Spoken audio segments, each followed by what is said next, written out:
Venedig galt schon immer als Stadt der Geheimnisse, in der sich hinter jeder schönen Maske etwas Unheimliches verbergen kann. Und die heutige Geschichte ist so sehr von Lügen umgeben, dass es nur durch die gemeinsamen Anstrengungen zweier Polizeidienststellen gelang, sie von der Lüge zu trennen und die Wahrheit ans Licht zu bringen. An einem kalten frühen Morgen, am 28. Januar 2014, fuhr ein Taxifahrer in Venedig auf einer Straße, nur wenige Meter vom Kanal entfernt, am Stadtrand entlang. Plötzlich bemerkte der Mann etwas Verdächtiges im Graben der Via Laridan im Stadtteil Lido. Er hielt an und begann genauer hinzuschauen. Ihm kam es so vor, als würde das Objekt im Wasser einem menschlichen Körper ähneln. Als der Fahrer aus dem Auto stieg, stellte er mit Entsetzen fest, dass er sich nicht getäuscht hatte. Deshalb wandte er sich sofort an die Polizeistation. Innerhalb weniger Minuten waren Polizeibeamte und Rettungskräfte vor Ort, die gemeinsam die Leiche aus dem Kanal zogen. Dem Opfer konnte nicht mehr geholfen werden. Es handelte sich um eine Frau im Alter von etwa 30 Jahren. Sie war völlig nackt und wies deutliche Spuren von Gewalt an Körper und Hals auf. Die medizinischen Mitarbeiter, die etwa zur gleichen Zeit eintrafen, bestätigten den Tod der Frau. Bei ihr befand sich nichts, was eine vollständige Identifizierung der Verstorbenen ermöglicht hätte.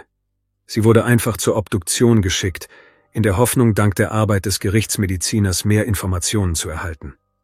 Im Labor wurden sofort wichtige Details festgestellt. In den Lungen der Verstorbenen befand sich kein Wasser. Das bedeutet, dass sie nicht ertrunken war und sich erst im Kanal befand, nachdem sie aufgehört hatte zu atmen. Außerdem wurden an ihrem Hals Spuren gefunden, die auf eine Strangulation durch einen Fremdkörper hindeuteten. Es handelte sich um einen dünnen Streifen, der nicht den Blutergüssen von menschlichen Händen ähnelte. Auf Höhe des Brustbeins wurde ein Hämatom mit einer spezifischen Form entdeckt. Nur dank der Hilfe eines erfahrenen Spezialisten gelang es, eine schockierende Vermutung anzustellen. Es schien, dass diese Spuren nur entstehen konnten, wenn das Kinn der Frau direkt auf ihre Brust gedrückt wurde. Ähnliche Spuren können entstehen, wenn der Körper für längere Zeit in einem begrenzten Raum, in der Regel in der Embryonalstellung, gefaltet und zusammengedrückt wird. In dieser Position drückt der untere Teil des Kopfes stark auf den Brustbereich, wodurch dort ein Bluterguss entsteht. Die Untersuchung bestätigte, dass das Kinn der Frau tatsächlich diese Blutergüsse hinterlassen haben könnte. Das Auftreten der Spuren deutete darauf hin, dass sie sich lange Zeit in einem begrenzten Raum befand, bevor sie aufhörte zu atmen. Dies gab bereits Anlass zu der Vermutung, dass sie nicht nur Opfer eines Mordes geworden war, sondern vor ihrem Tod auch gefoltert worden war.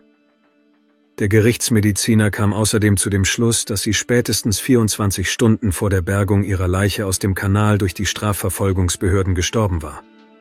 Leider konnten dadurch keine Informationen gewonnen werden, die zur Identifizierung des Opfers beigetragen hätten. Danach nahmen die Mitarbeiter des Labors die Fingerabdrücke der Frau, um sie mit der bestehenden Datenbank der Polizei abzugleichen. Das funktionierte. Es stellte sich heraus, dass das Opfer nach seinem Umzug aus dem Iran in Mailand gelebt hatte, aber wie es nach Venedig gekommen war, war unbekannt. Sie hatte nicht vor, diese Stadt zu besuchen. Bei der Verstorbenen handelte es sich um die 31-jährige Mahtab Awad Savoji, die nach Italien gekommen war, um eine Ausbildung zu absolvieren. Zum Zeitpunkt ihres Todes studierte Mahtab im 2. Jahr an der Kunstakademie, um Bühnenbildnerin und Kostümdesignerin zu werden.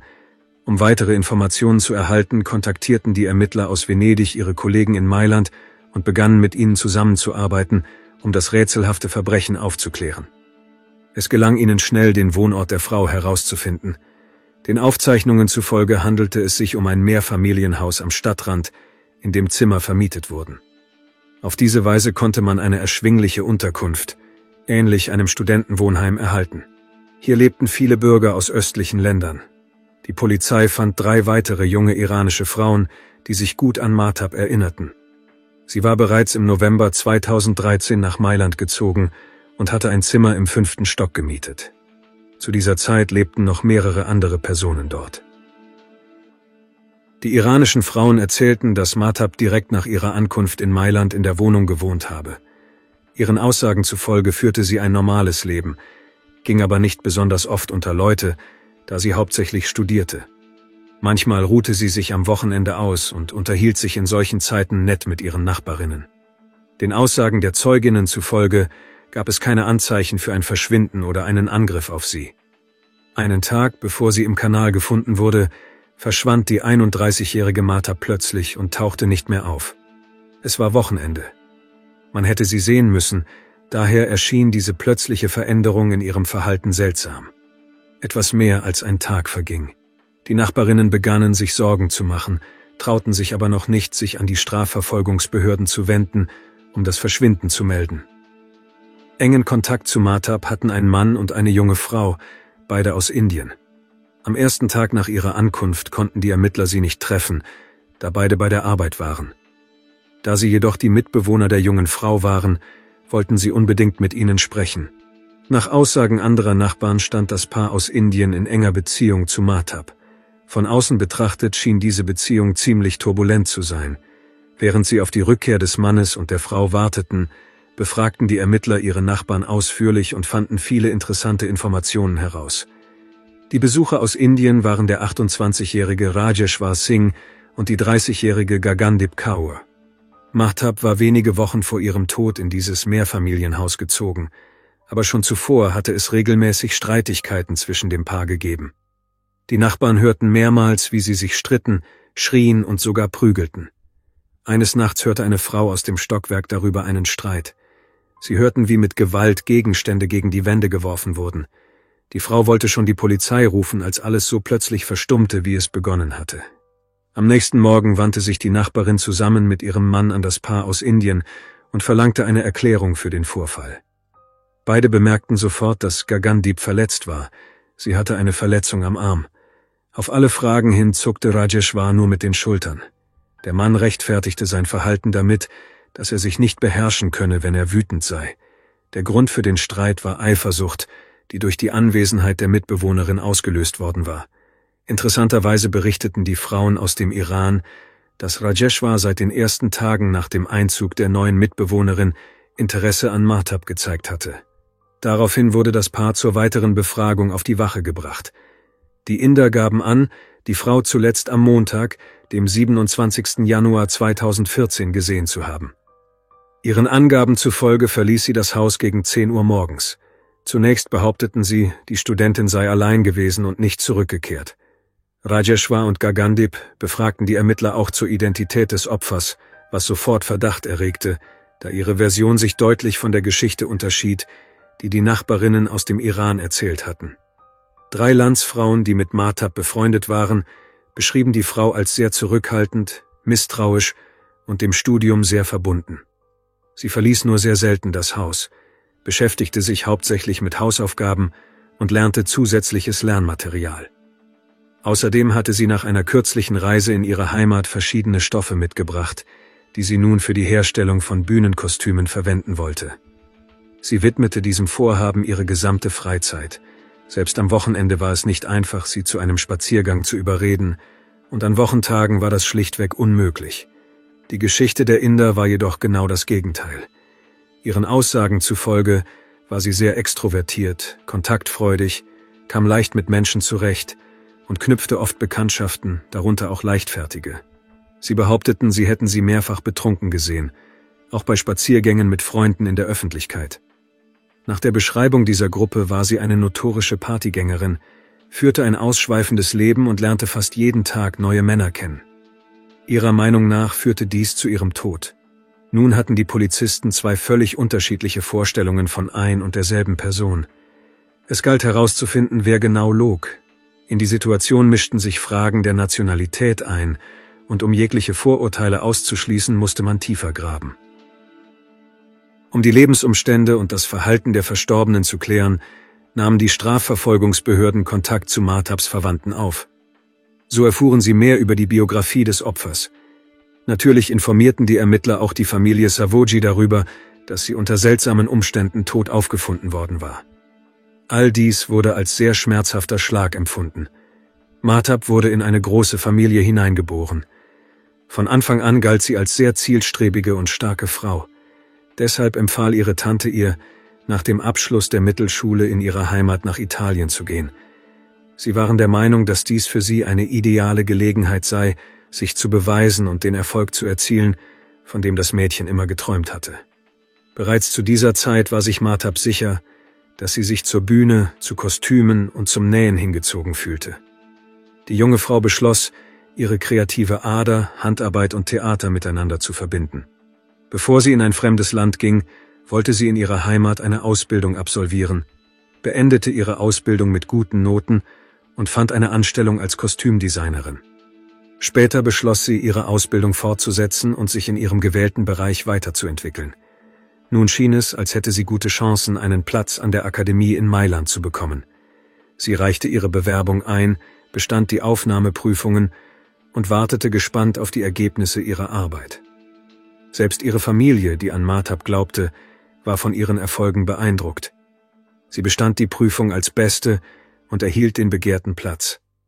Alle Angehörigen beschrieben Mahtab als eine sehr zielstrebige und fleißige Frau. Während ihres Lebens in ihrer Heimat widmete sie den größten Teil ihrer Zeit ihrer Ausbildung, da sie unbedingt beruflich erfolgreich sein wollte. Dies entsprach genau der Beschreibung ihrer Nachbarinnen. Außerdem sprachen die Ermittler mit anderen Studenten der Bildungseinrichtung und Lehrern. Sie alle beschrieben die Verstorbene in etwa gleich.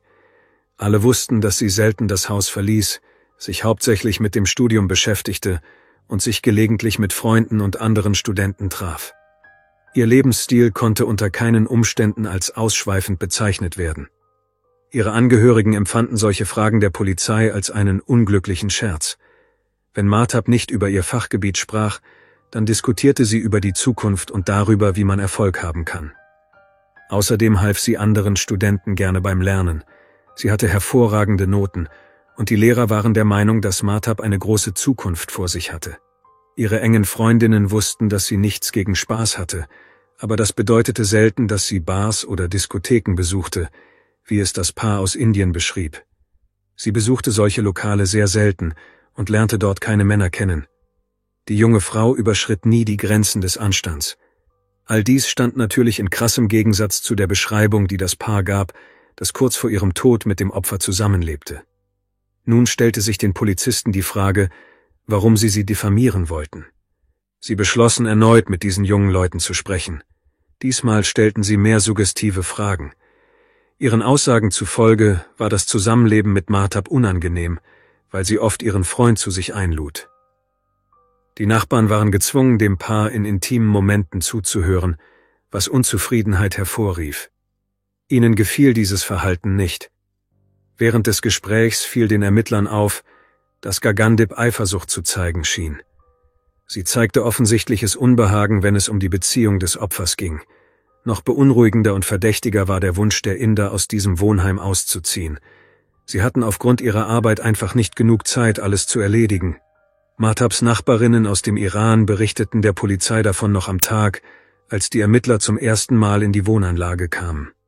Am Morgen des 28. Januar sprachen die Verliebten aus Indien zum ersten Mal darüber, dass sie ihren Wohnort wechseln wollten.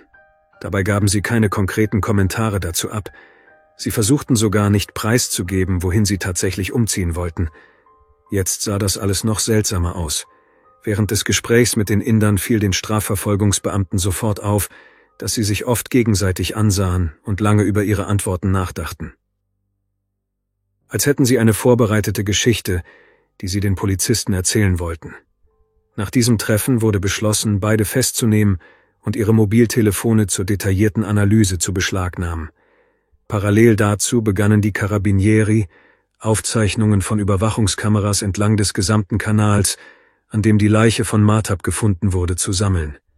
Sie planten, nicht nur diese Videos zu analysieren, sondern auch das gesamte Gebiet entlang des Wassers, in dem sich das Opfer selbst und auch ihr Mörder aufgehalten haben könnten.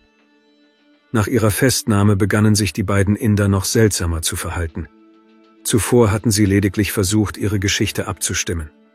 Nun schien es, als versuchten sie, Unstimmigkeiten in ihren Aussagen zu korrigieren, weshalb sich ihre Aussagen zu ändern begannen. Jede Beteiligung an der Straftat wurde jedoch weiterhin bestritten. Hatten beide zuvor behauptet, dass Mahtab gegen 10 Uhr morgens das Haus verlassen habe und nicht zurückgekehrt sei, so erzählten sie nun, dass die junge Frau den ganzen Tag bis zum Abend zu Hause geblieben sei. Die Inder selbst befanden sich dabei im Haus und verließen die Wohnung nicht. Als die Strafverfolgungsbehörden begannen, die Videoaufnahmen zu analysieren, wurde klar, dass die beiden logen. Die Ermittler gaben die Informationen, die sie herausgefunden hatten, nicht sofort preis und setzten die Verhöre fort. Sie versuchten zu verstehen, womit sich das indische Paar beschäftigt hatte. Am Abend des 27. gaben beide mehrere widersprüchliche Aussagen ab, da sie nun getrennt befragt wurden. Die Verdächtigen konnten sich nicht auf eine gemeinsame Version einigen. Dies verschlimmerte jedoch nur ihre Lage, da die Polizei zu diesem Zeitpunkt bereits wusste, wo sich die Inder tatsächlich aufgehalten hatten. Sie waren in den Abendstunden auf den Aufzeichnungen der Überwachungskameras zu sehen. Die Kameras hatten sie aufgezeichnet, als sie sich entlang des Bootsanlegers bewegten und sich diesem näherten. Sie überquerten die Straße. Es war offensichtlich, dass das Paar etwas Schweres schleppte. Sie hatten einen großen schwarzen Koffer in den Händen, den sie über die Straße trugen. Es war nicht klar, was sich darin befand, aber dem Verhalten dieser Personen nach zu urteilen, war der Koffer ziemlich schwer. Selbst zu zweit hatten sie Mühe, ihn zu tragen. Beide wurden bis zum Bahnhof verfolgt. Sie kamen sehr spät mit dem letzten Zug aus Mailand in Venedig an. Eine weitere interessante Tatsache war der Standort des Koffers. Das Paar ging mit ihm in Richtung Anlegestelle. Sie hielten nur wenige Meter von der Stelle entfernt, an der später die Leiche von Mahtab gefunden wurde. Gagandip und Rajeshwar gingen erst weg, nachdem sie den Inhalt ins Wasser geschüttet hatten. Den Koffer selbst warfen sie nicht weg, als sie vom Kanal zur Bahnstation zurückkehrten. Leider konnte er nie gefunden werden. Weitere Ermittlungen und die Aufklärung der Lebensumstände der Hauptverdächtigen ergaben, dass Rajeshwar viele Jahre an diesem Ort in Venedig gearbeitet hatte, weshalb es für ihn kein Problem war, sich in diesem Stadtteil zurechtzufinden. Interessanterweise wurde er während seiner Arbeitszeit mehrmals wegen sexueller Belästigung angeklagt. Einige beschrieben ihn als sehr unausgeglichenen und gefährlichen Mann. Das machte ihn zwar nicht zum Mörder, verstärkte jedoch den Verdacht hinsichtlich seines Verhaltens. Auf jeden Fall waren die Ermittler überzeugt, dass sie auf dem richtigen Weg waren. Angesichts der gesammelten Beweise beschlossen sie, Druck auf die Inder auszuüben. Die Carabinieri wiesen darauf hin, dass sie ihre Aussagen bereits mehrmals geändert hatten. Außerdem waren die Zeitintervalle und der Koffer, über den niemand ein Wort verloren hatte, beunruhigend. Was die Kameras aufgezeichnet hatten, stimmte nicht mit den Aussagen dieser jungen Leute überein. Während der Verhöre wurde Druck ausgeübt, und beide begannen, sich in ihren Aussagen noch mehr zu verstricken.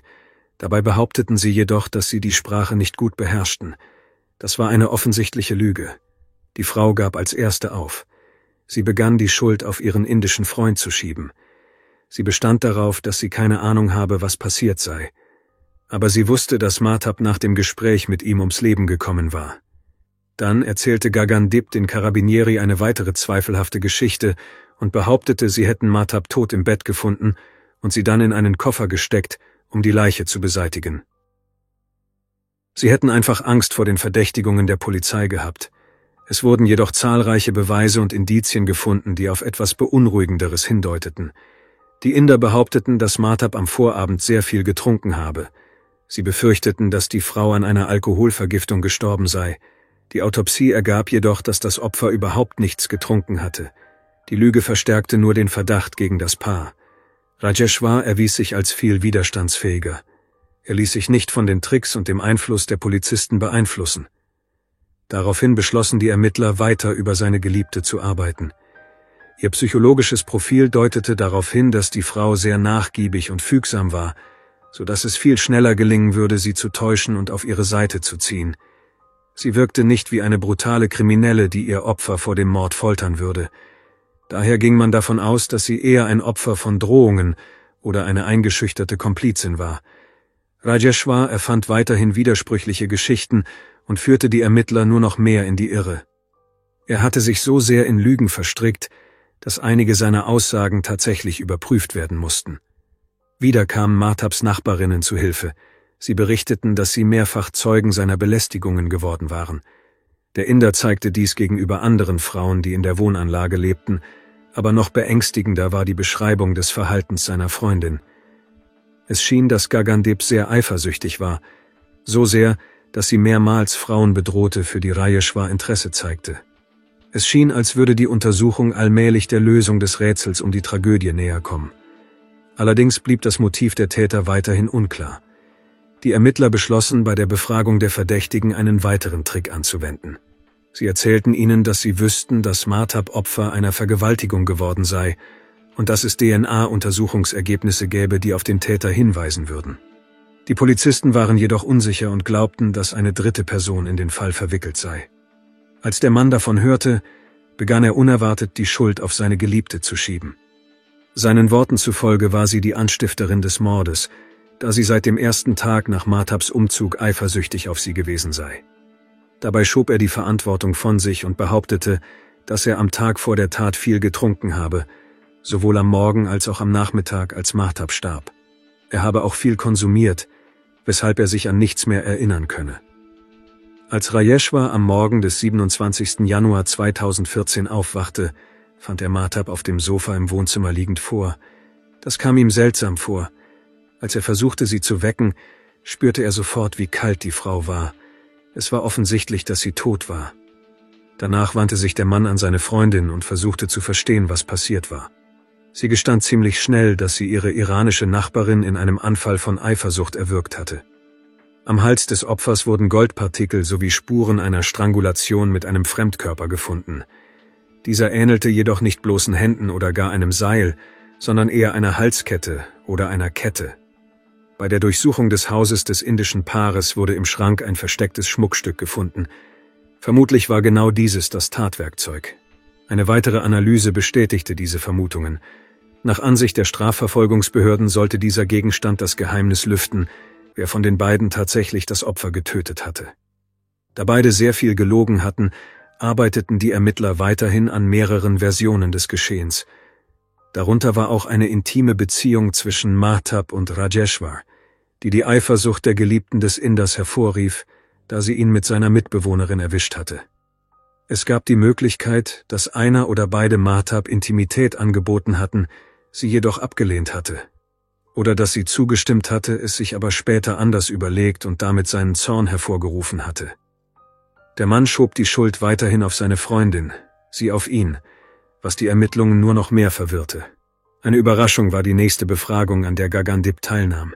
Sie stand erneut unter dem Druck der Ermittler und gestand, dass sie Mahtab selbst getötet hatte.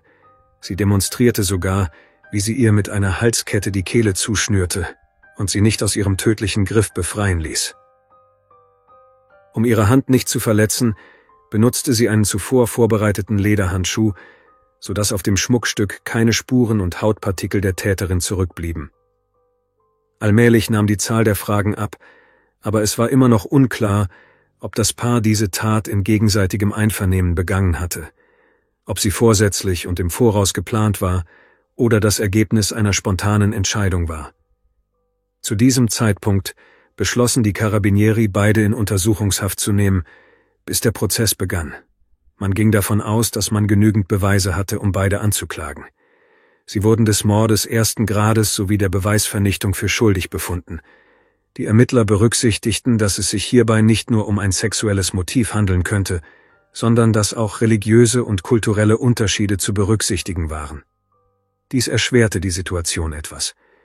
Nach Analyse aller Umstände des Falles sowie des Lebens der Verdächtigen kamen sie zu dem Schluss, dass nur die Frau ein echtes Motiv für den Angriff und den Mord an Mahtab hatte. Ein dramatischer Moment war die Ankunft der Verwandten des Opfers, die nach Mailand gekommen waren, um an dem Prozess teilzunehmen. Kurz vor ihrem Tod hatte Mahtab mit ihrer Tante vereinbart, dass sie für kurze Zeit in ihrer Wohnung beherbergen und ihr die Stadt zeigen würde, die sie schon immer sehen wollte. Sie wollte sich bei der Frau bedanken, die sie zu diesem wichtigen Schritt ermutigt hatte. Leider war dieser Schritt für Mahtab der letzte in ihrem Leben. Nach Ansicht der Anklage wurde das Opfer in einem Anfall von Eifersucht getötet, und zwar von Gagandip. Ihr Freund mit dem aufbrausenden Charakter zeigte Interesse an der neuen Nachbarin, was für sie zum Todesurteil wurde. Die Staatsanwaltschaft legte zahlreiche Beweise vor, darunter digitale Daten sowie indirekte und direkte Beweise. Den Informationen der Mobiltelefone, einschließlich Geotags, zufolge wurde der erste Versuch, die Leiche des Opfers zu beseitigen, bereits um 16 Uhr am 27. Januar in der Nähe des Kommersees unternommen. Das Paar erreichte mit dem Koffer das Ufer des Sees, wo ihre Mobiltelefone eine Zeit lang unbewegt blieben. Wahrscheinlich warteten sie auf einen günstigen Moment oder schätzten einfach die Situation ein. Später stellte sich heraus, dass sie die Leiche an dieser Stelle nicht beseitigten, weil zu viele Menschen in der Nähe waren. Das Paar kehrte mit dem Koffer mit dem Zug nach Mailand zurück. Die ganze Zeit über hatten sie die Leiche von Mahtab bei sich. Nach dem ersten Fehlversuch überlegten sie eine Weile und beschlossen dann, nach Venedig zu fahren, um zum Lido zu gelangen. Als Rajeshwar und Gagandip dort ankamen, war es bereits später Abend. Zu diesem Zeitpunkt waren seit dem Mord fast 10 Stunden vergangen. Es gelang ihnen, die Leiche des Opfers unbemerkt zu beseitigen. Nun gab es ein neues Problem. Beide mussten zurückkehren, um nicht zu spät zu ihrer Frühschicht im Hotel zu kommen, in dem sie arbeiteten. Aber die Züge fuhren nicht mehr, also bestellte das Paar ein Taxi nach Mailand, für das sie fast 500 € bezahlen mussten. Der Prozess endete mit einer Verurteilung von Gagandip zu 17 Jahren Haft. Sie wurde des Mordes 1. Grades für schuldig befunden.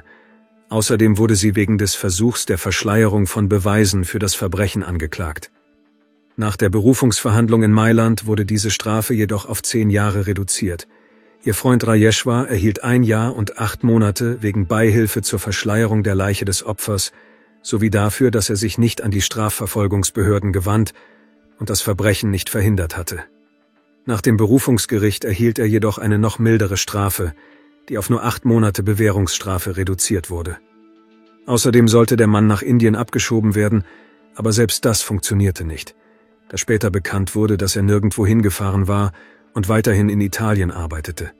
Nur in einer anderen Stadt. Der Komplize der Verbrecherin hatte einfach seinen Wohnort und seinen Tätigkeitsbereich gewechselt. Danke fürs Zuschauen und passen Sie auf sich auf.